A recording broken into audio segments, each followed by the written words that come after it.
And now turning to other news, farmers in Australia's Northern Territory say the leasing of a commercial port to a Chinese company could transform their export business. Landbridge Group was picked from a list of international bidders to help turn ailing port of the state capital Darwin into an economic gateway to Asia. Greg Navarro has a story.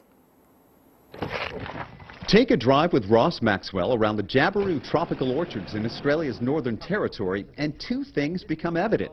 Maxwell knows his fruit. Yeah, well, these are Kensington Pride mangoes, developed many, many years ago. And the climate here is challenging. We were picking up until 2 days ago.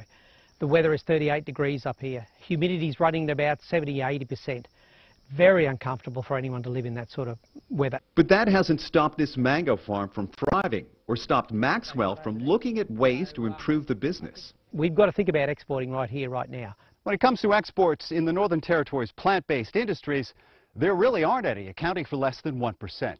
Those fruits and vegetables which do end up going overseas have to be driven to the port in Brisbane, more than 3,000 kilometers away. But Maxwell and others believe the leasing of Darwin's aging port to Chinese-owned Landbridge Group can help change the way they do business.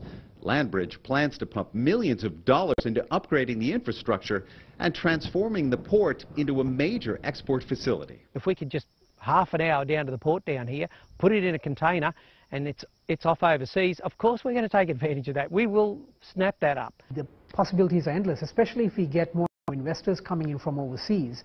About 600,000 head of cattle passed through the port last year, but the aging facility presented challenges. We've experienced delays, backlogs of trucks in the system, if you like, and boats out on the harbour, which all add to an increase in costs for exporters, which ultimately are passed back down the supply chain through to producers.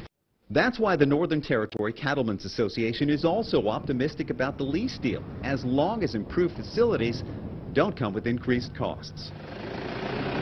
It's so rewarding putting anything in the ground and making it grow up here. And Maxwell believes the economic rewards from a rejuvenated Darwin port will go well beyond the farm. Greg Navarro, CCTV, Darwin.